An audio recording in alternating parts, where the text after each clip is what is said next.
अभी मैं कुछ दिन पहले ऑपोजिशन पार्टीज़ के लीडर्स के साथ गया और अब हम कांग्रेस पार्टी के जो सीनियर लीडर्स हैं उनके साथ गए।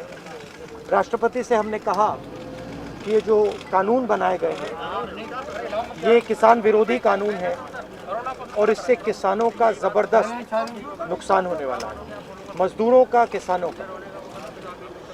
सरकार ने कहा था कि ये कानून किसान के फायदे के हैं और देश को दिख रहा है कि किसान कानून के खिलाफ खड़ा हुआ है। और मैं प्रधानमंत्री जी से कहना चाहता हूं कि ये किसान हटेगा नहीं। प्रधानमंत्री को ये नहीं सोचना चाहिए कि किसान और मजदूर घर चले जाएंगे, नहीं जाएंगे। जब तक ये कानून वापस नहीं लिया जाएगा, जॉइंट सेशन कीजिए और कानून को एकदम वापस लीजिए, क्योंकि किसान वापस नहीं जाने वाला है। और हम सब, विपक्ष की सब पार्टियां किसानों के साथ, मजदूरों के साथ खड़े हैं और खड़े रहेंगे। जिस प्रकार से ये कानून पास किया गया वो भी बिल्कुल गलत था। बिना डिबेट किए, बिना किसानों से चर्चा किए, बिना मजदूरों से पूछे ये कानून ऊपर से थोप दिए गए और इन कानूनों को हटाना ही पड़ेगा, विद्रोह करना ही पड़ेगा। सर, कुछ किसानों की मृत्यु हुई है, 30 से ज़्यादा किसानों की सुप्रीम कोर्ट में शिकायत करके मृत्यु हुई है। हम 3 लोग राष्ट्रपति के पास गए हैं, बट हम करोड़ों सिग्नेचर्स लेके गए हैं। हम किसान की आवाज राष्ट्रपति जी को तक ले गए। सर्दी का मौसम है और पूरा देश देख रहा है कि किसान दुख में है, दर्द में है और मर भी रहे हैं। प्रधानमंत्री को सुनना ही पड़ेगा। और मैं एडवांस में चीज बोल देता हूं। मैंने कोरोना के बारे में बोला था कि नुकसान होने जा रहा है। उस समय किसी ने नहीं बात सुनी और आज मैं फिर से बोल रहा हूं, किसान के सामने, मजदूर के सामने कोई भी शक्ति नहीं खड़ी हो सकती है। अगर प्रधानमंत्री जी ने कानून वापस नहीं लिए, सिर्फ बीजेपी को नहीं, सिर्फ आरएसएस को नहीं, देश को नुकसान होने जा रहा है। राहुल जी, बार बार बीजेपी की तरफ से कहा जा रहा है कि जो किसान बैठे हैं ये नक्सल हैं, खालिस्तानी हैं, विपक्ष इन्हें बरगला रहा है। इस तरह के आरोप लग रहे हैं। देखिए, बीजेपी नरेंद्र मोदी जी का एक ही लक्ष्य है और वो किसान समझ गया है, मजदूर समझ गया है। लक्ष्य है कि उनके आसपास जो 2, 3, 4 बड़े क्रोनी कैपिटल्स हैं, उनके लिए पैसे बनाने का काम नरेंद्र मोदी जी करते हैं। जो भी नरेंद्र मोदी जी के खिलाफ खड़े होते हैं वो उनके बारे में कुछ ना कुछ गलत बोलते रहते हैं।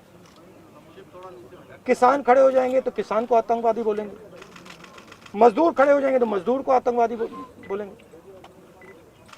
एक दिन अगर मोहन भागवत खड़े हो गए तो कहेंगे ये भी आतंकवादी है। मतलब जो भी नरेंद्र मोदी जी से सत्ता लेने की कोशिश करेगा वो आतंकवादी है। और नरेंद्र मोदी किसके लिए काम कर रहे हैं वो मैंने आपको बता दिया।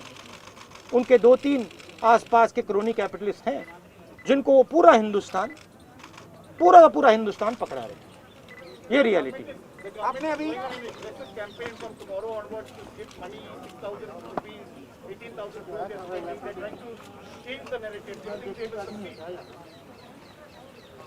Look, the point is, it's a very simple thing. There are millions of people who live off our agricultural system. Large percentage of our people live off our agricultural system. These are laborers, they are farmers, they are small traders. These are these people. And they are the backbone of the country. Now, we understand that agriculture has to be reformed. What we are saying is that if you destroy this system, these millions of people will have nothing to do. They will not be able to feed themselves. And you will create massive destruction, massive pain in the country. Why is the Prime Minister doing this? It is a very simple calculation. The Prime Minister is doing this because he wants to help 2 or 3 business people. He does not care what happens to these people. He will construct whatever narrative he has to construct to make sure that the wealth transfer that is taking place to 3 or 4 people continues. He will call people terrorists. He will call people anti-nationals. He will call people criminals. He will do whatever he has to do to transfer the wealth from these people, the backbone of this country, to those people, 3 or 4 of them, 5 of them. That's the crux. And we are fighting this. We are saying that in India, where you have destroyed the agricultural system, will not function. Just like I said, take Corona seriously. Corona is going to kill people in massive numbers if you do not act. At that time they said, scaremongering. Now they're not saying scaremongering.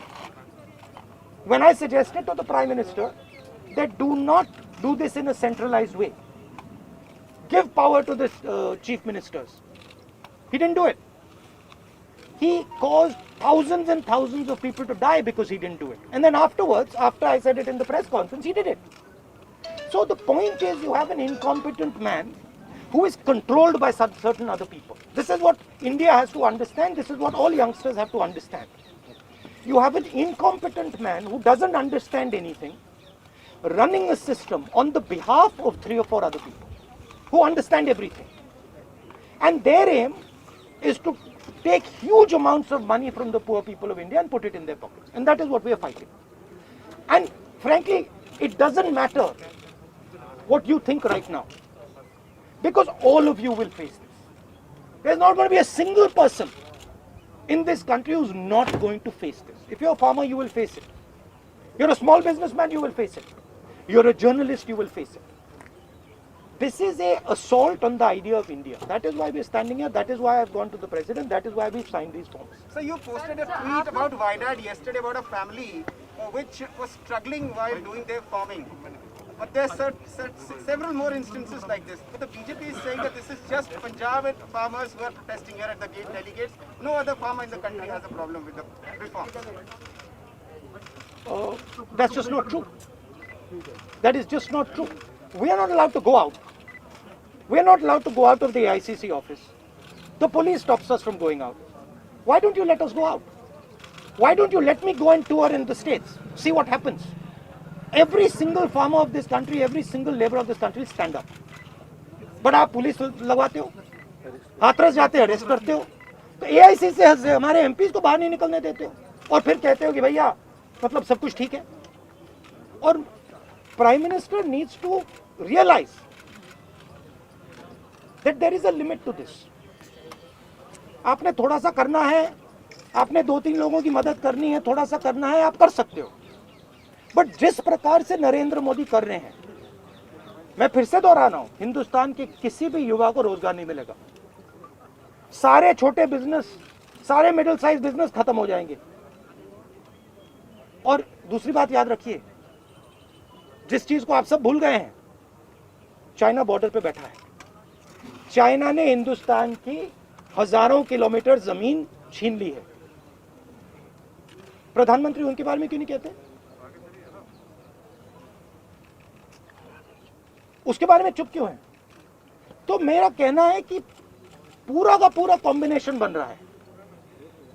एक तरफ आप अपने system को तोड़ रहे हो, आप अपने लोगों को लड़ा रहे हो, आप अपने किसान को मार रहे हो, मजदूर को मार रहे हो, और दूसरी तरफ बाहर से फोर्सेस देख रही हैं, कह रहे हैं कि बहुत अच्छा है, नरेंद्र मोदी हिंदुस्तान को कमजोर कर रहा है और हमारे लिए अच्छी अपॉर्चुनिटी बनने जा रही है. मैं देश को बता रहा हूं,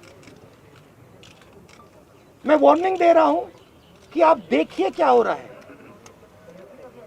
और मैं आपको भी कह रहा हूं, प्रेस वालों को भी कह रहा हूं, मैं समझता हूं कि आपको सैलरी मिलती है और आपके लिए बहुत मुश्किल है, मैं समझता हूं बात, इसलिए आप नहीं कह पाते हो जो आपको कहना है। मगर आपके देश को, हमारे देश को बहुत जबरदस्त नुकसान होने वाला है।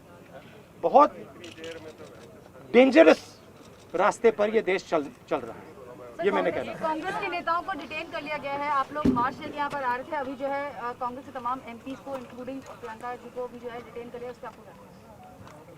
वो तो तरीका है इनका, तरीका है डिटेन करना, मारना पीटना, ये इनका तरीका है। बट हम नहीं करते। करना आपको लगता है सही है? ये आप किस देश की बात कर रहे हो? ये कौन सी देश की बात कर रहे हो? डेमोक्रेसी या मतलब कौन से देश की बात कर रहे हो? इंडिया की बात कर रहे हो? इंडिया में कोई डेमोक्रेसी नहीं है। डेमोक्रेसी इंडिया में ये मतलब आपके इमेजिनेशन में हो सकती है, मगर रियलिटी में है नहीं। Thank you. गुलाम नबी कुछ कहें? नहीं आप कुछ कहें? नहीं, चलिए। हमारा लीडर बोल दो। बार-बार इस बात को रख रही है कि जो कृषि कानून है, जो कृषि कानून है, वो निजी क्षेत्र में, कृषि क्षेत्र में निजी इन्वेस्टमेंट को बढ़ावा देते हैं, जो बहुत जरूरी है। आप इसको किस तरीके से देखते हैं? क्योंकि पूरा कैंपेन सरकार का इसी बेस पे है और वो हर घर तक, हर गाँव तक जाना चाह रहे हैं इस कैंपेन। सवाल ये है इन्वेस्टमेंट कौन करेगा और इन्वेस्टमेंट का फायदा किसको मिलेगा? सवाल ये है। आपकी सर रणनीति नहीं सुनिए, सवाल ये है कि हिंदुस्तान के एग्रीकल्चरल सिस्टम में कौन इन्वेस्ट करेगा और कौन पैसा बनाएगा? हिंदुस्तान के एग्रीकल्चरल सिस्टम में आज तक किसान ने इन्वेस्टमेंट किया है, मजदूर ने इन्वेस्टमेंट किया है। ये जो जवान हमारी सेना बॉर्डर पे खड़े हैं, इनके माता पिताओं ने किया है। इन्वेस्टमेंट ये करते हैं और रिटर्न किसको मिलता है? रिटर्न 2-3 उनके उद्योगपति मित्रों को मिलता है। ये पूरा देश जानता है, पूरा देश इस बात को समझता है कि इन्वेस्टमेंट हम करते हैं। आपके माता पिता क्या करते हैं? हाँ, आप एग्रीकल्चर फार्मर थी, अब आप जर्नलिस्ट हैं, है ना? तो आप जानते हो कि आपके फादर ने इन्वेस्टमेंट किया या नहीं? मैं तो जानती हूँ, लेकिन अरे मैं आपसे पूछ रहा हूँ, आप देश की महिला हैं, आपके पिता ने इन्वेस्टमेंट किया ना? मेरी मदर फार्मर है, उन्होंने इन्वेस्टमेंट किया ना? किसके लिए इन्वेस्टमेंट किया? क्या इन 2-3 लोगों के लिए इन्वेस्टमेंट किया, या आपके परिवार के लिए किया, आपके एजुकेशन के लिए किया, आपके स्वास्थ्य के लिए किया, आपके स्वास्थ्य के लिए किया, आपके एजुकेशन के लिए किया? मगर ये जो 2-3 बिजनेसमैन है उनके लिए तो नहीं किया ना।